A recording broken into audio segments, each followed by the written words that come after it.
Engineime Ekanem, who passed away at age 71. Funeral arrangements are as follows. Vigil service Friday, January 23rd, 2026 at Obong Engineime Ekanem Family Compound, Ibiako Urwan Local Government Area from 10 p.m. to 12 a.m. Saturday, January 24, 2026, body leaves Rumako Funeral Homes, Uyo, to his compound at 8 a.m. Lying in state at Engineime Ekanem's family compound, Ibiakurwan, at 9 a.m. to 10 a.m. Funeral service to be conducted by the African Church, St. Philip Parish, Ibiakurwan, Northern Urwan Archdeaconry, Urwan Missionary Diocese, at Ibiakurwan Community Secondary School Field on Saturday, January 24th, 2026 at 10 a.m. Interment follows immediately after funeral service at Engineime Ekanem's compound at 2 p.m. May his soul rest in peace. The family of Obong Engineime Ekanem,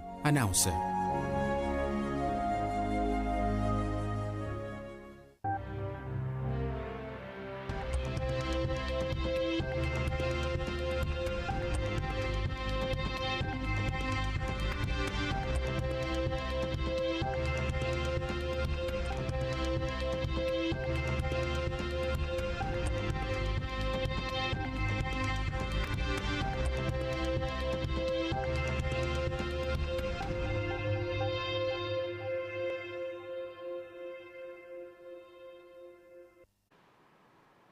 Many thanks for staying tuned. Let's go back to the concluding part of today's stories.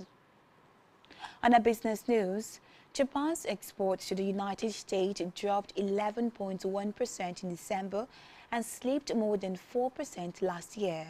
Official figures show today as tariff abide. Finance Ministry data showed that in 2025, Japan's export to the United States fell 4.1%, contributing to a 12.6% decline in Tokyo's trade surplus with Washington to 7.5 trillion yen. A drop in the number of cars and auto parts exported, as well as rise in imports of liquefied petroleum gas, cereal and power generating machines, were primary factors in Tokyo's shrinking trade surplus with Washington, according to the data.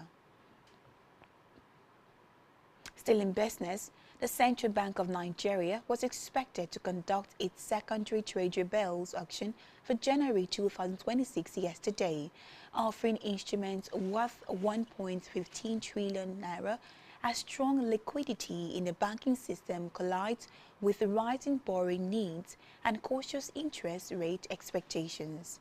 The auction will span the three standard maturities of 91 days, 185 days and 364 days, continuing the Apex Bank heavy reliance on short-term domestic instruments to fund government operations and manage liquidity. Market participants say the outcome would be closely watched for signals on the direction of short-term interest rate, especially amid mixed inflation trends and sustained monetary tightening. In health, the National Agency for Food and Drug Administration and Control has begun enforcing the ban on production and sale of alcohol in sachet and PET bottles below 200 millimeters. The Director General of NAFDAC, Professor Mojisola Adeyeye, disclosed this at a media briefing organized by the agency in Lagos. Recall that NAFDAC had on November 11, 2025, announced plans to enforce a total ban on such products by December 2025, in line with a directive from the Senate. However, enforcement was initially halted after the federal government called for an immediate suspension of all actions and measures related to the proposed ban, pending consultations and final directives. Adeyeye said the agency has now received a marching order from the Senate to proceed, and enforcement has already commenced. Still in health, the Cross River government has introduced compulsory anti-drug clubs in both private and public schools across the state. The State Commissioner for Education, Dr. Stephen Ode, disclosed this in Calabar while briefing newsmen on reforms being introduced in the sector by the current administration. Ode explained that the essence of establishing the clubs was to combat rising drug use among students, noting that anti-drug clubs would monitor and report incidents, raise awareness, and work with authorities to enforce discipline. We move now to sports, where the Confederation of African Football has handed down multiple sanctions against Algeria and its players following misconduct during and after the African Cup of Nations Morocco 2025 quarter-final against Nigeria. The sanctions include the suspension of 2 Algerian players and a series of fines totaling $100,000 over the conduct of the team, officials and supporters. Recall that the incident occurred immediately after the final whistle as Super Eagles advanced following goals that Algerian players and fans disputed, particularly over an alert missed penalty called in their favor. Still in sport, Benino's club, USCN Cavaliers, have sacked their Nigerian coach Usman Abdullah. Abdallah spent only 6 months with Cavaliers before his departure from the club. He was appointed head coach of the modest side in August 2025. Cavaliers are currently in 6th position on the champions at National League table. Recall that the 45-year-old won the Nigerian Premier Football League NPFL title with Enyimba in 2018 and 2019 season. On entertainment news, Adedeji Adeleke, father of Nigerian music star Davido, has opened up on how the family coordinated several DNA tests to determine whether 12-year-old Anu is the singer's daughter. Recall that the paternity controversy involving Davido and the alleged daughter surfaced mid-January. In an Instagram post shared on January 15, Anu alleged that she had been subjected to bullying and mockery of her claims that Davido, whose real name is David Adeleke, is her father. She said the situation had affected her mental health and subsequently demanded that the singer undergo a DNA test to confirm her paternity. Reacting, however, Adeleke told newsmen that before the matter reached them, social media personality Kemi Oluloye had alerted the child might be Biret's Davido's cousin.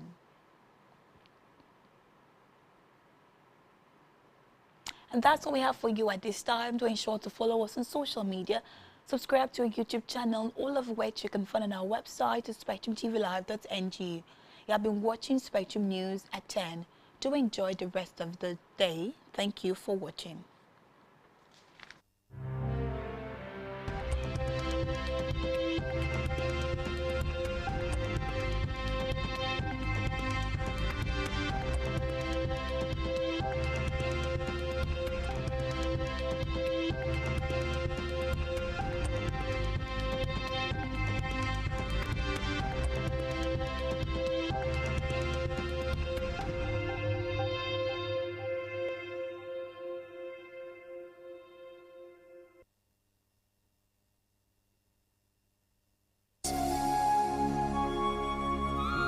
The family of Obong Engineer Ime Ekanem announces the passing of her father, brother, uncle, late Engineer Ime Ekanem, who passed away at age 71. Funeral arrangements are as follows. Vigil service Friday, January 23, 2026 at Obong Engineer Ime Ekanem family compound, Ibiako Udwan local government area from 10 p.m. to 12 a.m. Saturday, January 24, 2026, body leaves Rumako Funeral Homes, Uyo, to his compound at 8 a.m. Lying in state at Engineer Ime Ekanem's family compound, Ibiakurwan, at 9 a.m. to 10 a.m. Funeral service to be conducted by the African Church, St. Philip Parish, Ibiakurwan, Northern Udwan Archdeaconry, Udwan Missionary Diocese, at Ibiakurwan Community Secondary School Field on Saturday, January 24, 2026 at 10 a.m. Interment follows immediately after funeral service at Engineer Ime Ekanem's compound at 2 p.m. p.m. May his soul rest in peace. The family of Obong Enjineme Ekanem,